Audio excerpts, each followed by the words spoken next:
Welcome back to more FPL content. This will be the predicted lineups for Game Week 8, and you can see my scoreline predictions on screen. I've gone for Nottingham Forest 1, Chelsea 2, Brighton 1, Newcastle 1, Burnley 0, Leeds United 1, Crystal Palace 1, Bournemouth 1, Manchester City 2, Everton 0, Sunderland 2, Wolves 1, Fulham 0, Arsenal 1, Tottenham Hotspur 2, Aston Villa 2, Liverpool 3, Manchester United 1, and West Ham 2, Brentford 1. I got 3 of these scoreline predictions correct in the previous predicted lineups podcast, and I also talked about this in the deadline stream as well. You can see my final versions of these predicted lineups, scoreline predictions, top 10 captains in tomorrow's deadline stream. Be sure not to miss it by dropping a like on this video, subscribing to my channel, and hitting that notification bell so you're always up to date on my content, both FPL and UCL fantasy. When it comes to predicted lineups, my success rate is 88%, and it is massively hampered by my Wolves predictions, but that is steadily improving now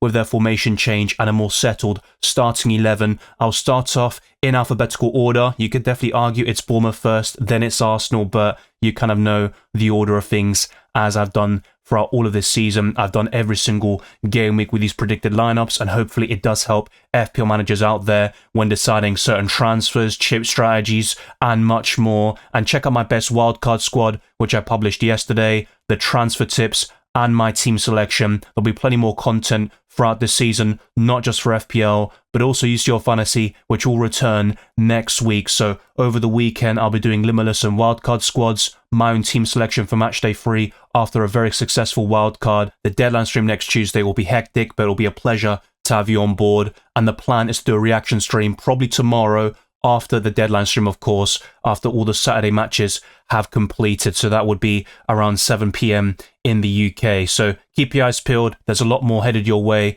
throughout the season, and check out all the links in the description for my Patreon and the Championships, for likes to my videos, marksman of the perks, my Discord server, the FPL League, and Spotify can also be found in the description. But without further ado, let's jump straight into it. As usual, I'll start off with the Gunners, with David Raya in goal. He's the joint most expensive goalkeeper in the game at 5.7 million, and the 4th highest scoring player in that position. Timber, Saliba, Gabriel, and Calafiori is the first choice back four for Arsenal, but Hincapié will be available now, and Arsenal squad depth is remarkable.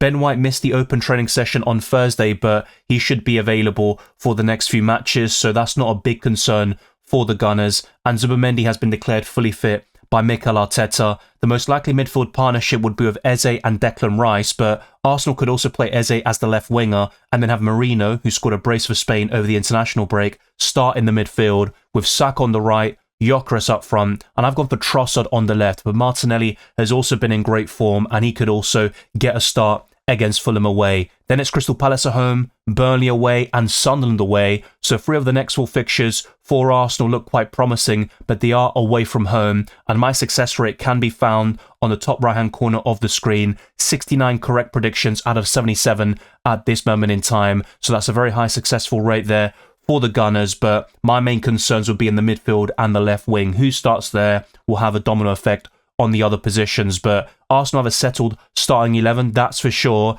and even with multiple injuries, they have coped fairly well and sit top of the Premier League table. Next up, though, is going to be Aston Villa, and they've got one injury doubt in Ollie Watkins, and some Friday press conferences are happening as we speak, and they will be reflected in the graphics later on and also in the pinned comment. And check out my deadline stream tomorrow for the final predicted lineups. But Emi Martinez will start in goal with Cash, Konsa, Pau Torres and Luka Dean, Bogard and Kamara in the midfield, with McGinn and Rodgers as these kind of inverted attacking midfielders. Daniel Marlin alongside Ollie Watkins. It's Tottenham away next, followed by Man City at home, Liverpool away, and Bournemouth at home. But I think Villa will kind of stick with this formation and starting 11. They've won 4 consecutive games across all competitions, and they're starting to build some momentum this season after a very poor start to their Premier League campaign. Unlike Bournemouth, who have been very solid in this Premier League season, my main concern is at right back, whether it's going to be Hill or Jimenez starting.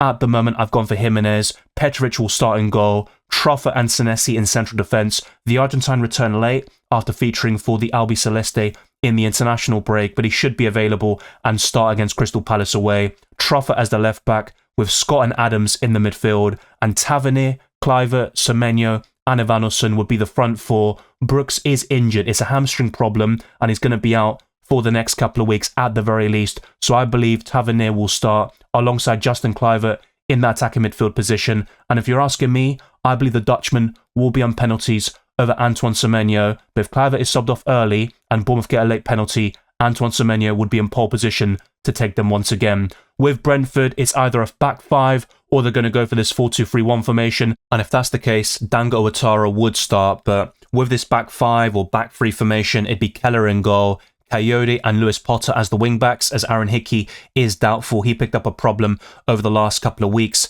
Vandenberg, Collins and Ajer are the most likely centre-backs in this formation, with Yarmoliuk, Henderson and Damsgaard in the midfield, Igor Thiago and Kevin Schade up front. It's West Ham away next, followed by Liverpool at home, Crystal Palace away and Newcastle home for the Bees, and that's 67 correct predictions out of 77 so far this season. Brighton, though, are a bit of a difficult team to predict at times because they can play Rotter up front and then Gomez as the attacking midfielder, and Mitoma remains doubtful, but if he's fit to start, I believe the Japanese winger will be on the left-hand side against Newcastle home with a Bruggen in goal, Vifa and De Kuyper as the fullbacks, but Kadioglu has been decent in recent matches. Van Heck and Dunk in central defence with Baleba and Ayari in the midfield. Minter will surely start, but my main concerns there are with the attacking midfielder and left winger, and that would have a direct consequence on who starts up front, and even the fullbacks isn't entirely nailed on with the Seagulls, but my recent success rate with Brighton has been better. They do face Man United away, Leeds at home and Crystal Palace away over the next 4 game weeks, and they're near the top of the FDR, the fixture difficulty rating, alongside the likes of Arsenal. We are now on to Burnley next, and I've gotten a lot of correct predictions with the Clarets so far this season. Now, Ekdal did miss out in Game Week 7 due to personal reasons, I believe, so if he's still unavailable or not in the right frame of mind, we could see Tuanzebe start in the heart of that back five, but otherwise, I would anticipate Ekdal to start alongside Esteve and Laurent in central defence, with Walker and Hartman as the wing-backs. Dubravka will start in goal as usual. Chuana, Cullen, Florentino Luis and the doubtful Jadon Anthony would be the likely midfield four, behind yet another injury doubt in Lau Foster, which will be talked about in the deadline stream tomorrow. But Burnley have some promising fixtures on the horizon, with the exception of Arsenal at home in a couple of weeks. It's Leeds at home next, Wolves away and also West Ham away over the next 4 game weeks, and Burnley have done fairly okay so far this season. That battering against Man City is the odd exception there, but I think Burnley have a decent platform for the rest of the season. And with Chelsea, they have a lot of injury doubts right now, with the likes of Moises Caicedo and Enzo Fernandez, but I believe both of them will start. Badiashile is out for the next couple of weeks, and Cole Palmer will miss the next 6 weeks in total, and there is no reason to rush him back whatsoever, but he'll miss some crucial games in the Champions League and Premier League in the process. Robert Sanchez will be in goal, with Reece James, Achimpong, Chalobah and Cucurella in that defensive line, but we could see a different sort of scenario here with Hato at left centre-back and Chalobah on the right. That will be addressed in the deadline stream tomorrow. Malo Gusto in the midfield in a sort of hybrid role, more advanced as we saw against Liverpool. I think Caicedo will start with Esteval and Garnacho on the wings because Neto is yet another injury doubt for the Blues, and Joao Pedro should be available against Nottingham Forest away, even though there were some concerns about his fitness after the international break. But we're now on to Crystal Palace. I've gotten 75 correct, so the success rate is 97%, by far the highest of any team in the Premier League, but there could be more rotation over the coming weeks, and there are some concerns with the starting 11, mainly with Hughes versus Kamada to partner Wharton in central midfield. But Dean Henderson will start in goal, with Richards, Lacroix and Mark Gay, Munoz and Mitchell as the wing-backs. We could see Borna Sosa start on the odd occasion at left wing-back. I think Wharton and Hughes will be the midfield partnership against Bournemouth at home, with Ismaila Sarr, Yeremy Pino and Mateta being the first choice front three, that's for sure. It's Arsenal away on the horizon, with Brentford at home and also Brighton at home for Crystal Palace, and they have a nice fixture swing around Game Week 10, and that's where you'd be quite tempted to double or triple up on the Eagles. But we're now moving on to Everton, who have one injury doubt in the starting 11 in Michael Keane. Jack Grealish is unavailable to play against Man City, his parent club, and we could see a bit of a shift in terms of the wingers, with Ndiaye playing in his more favoured left winger position and Alcaraz or Dibbling starting on the right hand side. Most predicted lineups do have Tyler Dibbling starting, but I've gone for Alcaraz at the moment, and that could well change in the deadline stream tomorrow. Pickford in goal, O'Brien, Tarkovsky and Keane with Mikolenko in that defensive line, Garner and Idrissa Gana-Gueye. Dewsbury Hall is now back from suspension, and Beto or Barry is always a close call, but I'm going for Beto at this moment in time. And Everton face Tottenham at home, Sunderland away and Fulham at home over the next 4 game weeks, and I've gotten 71 correct for the Toffees. With Fulham, they could go for this back 3 again against Arsenal, and there are a few injury doubts like Raul Jimenez and also Lukic, who could make way for Kearney alongside Sandenberg. I've gone for Leno in goal, with Diop, Anderson and Bassi in central defence, Castagna and Sessegnon as the wing-backs, and Kearney to replace Lukic if he's unavailable, and Sandenberg will start, with Wilson, Iwobi and Jimenez up front, but he's still a doubt against Arsenal, and we could see King play either instead of Wilson or Jimenez if Fulham persist with his 3-4-3 formation. There is also the possibility they go back to their usual 4-2-3-1, so I think with Fulham it might be difficult to predict their starting 11 against Arsenal this week. Then it's Newcastle away, Wolves at home and Everton away, but the recent predictions have been better for Fulham. I think this week though will be a bit more difficult when it comes to their 11. Unlike Leeds United though, despite the fact that Perry is available, Darlow will start against Burnley away, with Bogle, Rodon, Strauch and Goodmanson in that back 4, Ampadu, Longstaff and Stack in the midfield, Aronson and Okafor on the wings, and Dominic Calvert-Lewin up front. And Leeds have promising fixtures, which includes West Ham at home, Brighton away and Nottingham Forest away, which looks decent with Ange Postecoglou at the helm. With Liverpool, there are a few doubts with their starting 11. Florian Wirtz could still make his way into the starting 11. Also Ekitike or Isak, maybe both of them coexist against Man United, and Arne Slot try something a little bit different. And who will start at right back? Will it be Frimpong, Bradley or Szoboszlai? And Konate is an injury doubt, so we could see Joe Gomez take his place, but Alisson is ruled out, so Mamardashvili will be the 4.3 million goalkeeper who starts for the next couple of matches against Man United, Brentford away and possibly Aston Villa at home as well. There is Man City away on the horizon, and Liverpool's fixtures aren't particularly great, but they will still be the favourites to win the vast majority of those matches. I've gone for Bradley at right back, Kirk is on the left, Gomez and Van Dijk, with Gravenberch and McAllister in the midfield, and the Argentine scored twice against Puerto Rico over the international break. Salah on the right also got a few goal contributions for Egypt, and the same goes for Cody Gakpo on the left, who scored against Chelsea in that 2-1 defeat, and Dominic Szoboszlai scored a late equaliser against Portugal. I think he'll definitely start, but it could be in multiple positions, either at right back, central midfield, or in a more advanced position as you see on screen. I believe Isak will start up front, and Arne Slot said that his pre-season is essentially over, and we can now judge him fairly because he's got that match sharpness.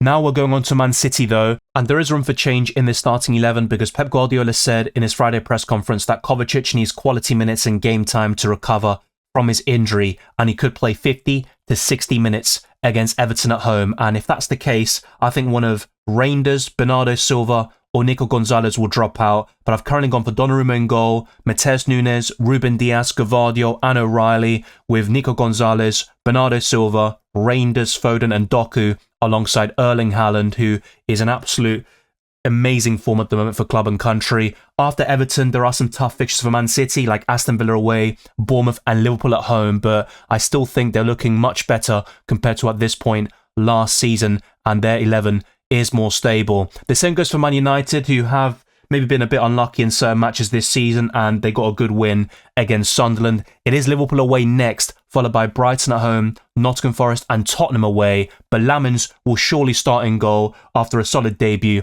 against the Black Cats, with Yoro, De Ligt and Shaw in that back 3, Dalot and Dorgu as the wing backs, Casemiro and Bruno Fernandes in central midfield, and I believe Mason Mount will start again, and that means Matheus Cunha will be on the bench. Brian Mbeumo and Sesko, who has scored in 2 consecutive games for the Red Devils, will complete this starting 11. With Newcastle, I think they'll go for a back 4 again, but they also have the capabilities of going for a back 3. Lewis Hall is still unavailable, but he could be back sooner than expected. And we've also got a few other injury problems like Tino Livramento, for example, who is going to miss the next 6 to 8 weeks worth of action. Nick Pope will be in goal with Trippier, Chow, Botman and Dan Burn, Tonali, Bruno Guimaraes and Joelinton in the midfield. There was a slight concern about him, but Eddie Howe said he should be fine. It's either Elanga or Murphy on the right, and I've gone for Elanga right now. Anthony Gordon will be the left winger, and Voltemada up front until Visser is back from injury in around 6 to 8 weeks, and it looks like 8 weeks is more likely. It's Brighton away next, followed by Fulham at home, then 2 away fixtures against West Ham and Brentford, but Newcastle are looking decent. Unlike Nottingham Forest though, who have Sells in goal, and they'll likely go for a back three, but this is yet another example, just like with Fulham, where they could go back to their preferred formation of a 4-2-3-1. Murillo should get back into the starting 11 alongside Milenkovic and Morato, Savona and Nico Williams as the wing backs, and it's quite close to decide that final midfielder alongside Anderson. Will it be Sangare, Nico Dominguez, or maybe Yates? I've gone for Sangare, who scored for Ivory Coast over the international break. Gibbs White on the right, Ndoye on the left, and Chris Wood is an injury doubt. He could still start against Chelsea at home in the early kickoff on Saturday, but I've gone for Igor Jesus, who has a brilliant goal-scoring record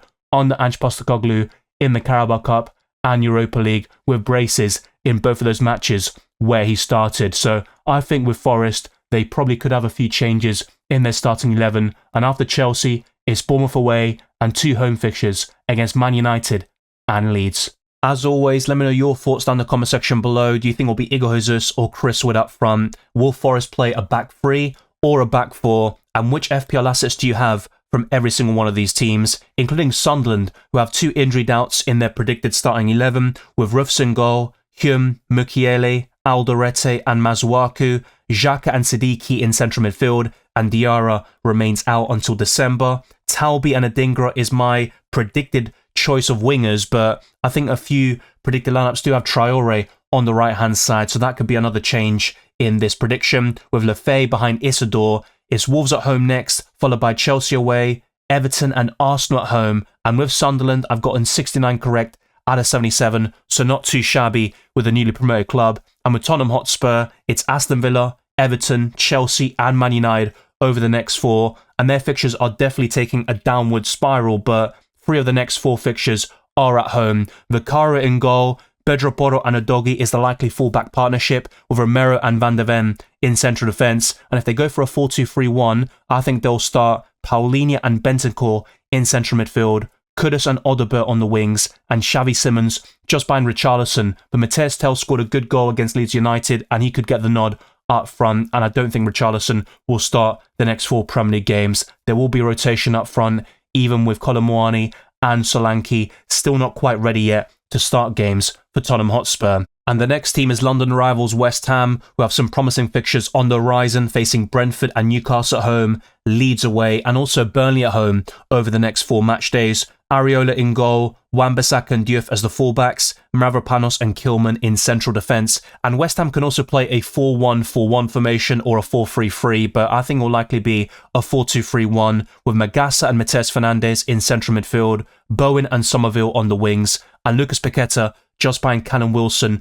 Fulkrug is an injury doubt against Brentford at home, and I think Wilson will get the nod up front, but if Nuno Espirito Santo has the same opinion as Graham Potter and believes that Callum Wilson can't start games yet, they could change things up a little bit and have one of Paqueta or Bowen up front and maybe put Matheus Fernandes a bit more advanced and start one of Soucek or Ward-Prowse alongside Magassa. That's another possibility for the Hammers. And finally, it's Wolves, who have massively let me down in terms of the predictions, and I think the success rate is 75%. With everyone else, it's well over 80%. But Johnson in goal, Chichawa, and also Hugo Bueno as the fullbacks, Santiago Bueno and Krejci in central defence, Joao Gomez and Andre in the midfield, Arias and Hwang Hee-chan on the wings, and Menetzi just behind Strand Larsen. But Wolves can also play a 4-3-3, and Menetzi would be the right central midfielder, so to speak, so that is also interchangeable. But in terms of the personnel, there are always a few kind of rotations happening with Wolves this season. It's Sunderland away next, followed by Burnley at home, Fulham away, and Chelsea away. So the next 3 fixtures look promising, and look at the next 2, and that's where Wolves need to get some points on the board and some victories to establish themselves in the Premier League for the next campaign. So that completes all 20 Premier League teams. There are some doubts about Strand Larsen, so we could see Tolu start up front, and that isn't completely certain, so that will be talked about in the deadline stream tomorrow, where I'll be answering hundreds of your questions, providing different team news, injury updates, graphics, and much more, so you're well prepared for the rest of the season. We have reached the end of the Game Week 8 predicted lineups for Fantasy Premier League, and that deadline is fast approaching now after this international break. We have yet another one in a couple of weeks' time, but UCL Fantasy and FPL will be covered for every single deadline, and matchday free videos will be headed your way over the weekend, so keep your eyes peeled for the best limitless and wildcard squads for UCL Fantasy. The same goes for the team selection on Monday and the deadline stream next Tuesday. Thank you very much for watching this video and listen to this podcast. If you enjoyed it or found insightful, then like this video, subscribe to my channel, and also hit the notification bell so you're always up to date on my content, both UCL Fantasy and FPL over the course of the season, and keep your eyes peeled for tomorrow's deadline stream and a reaction stream looking towards Game Week 9 and reviewing all the Game Week 8 action. Follow me on X, Instagram and Blue Sky, DylanRCM, and check all the links in the description for my Patreon and the Championshhips, further links to my videos, amongst many other perks, my Discord server, the FPL League and Spotify can also be found in the description. I'll see you tomorrow for the next deadline stream, and keep your eyes peeled for more UCL Fantasy content.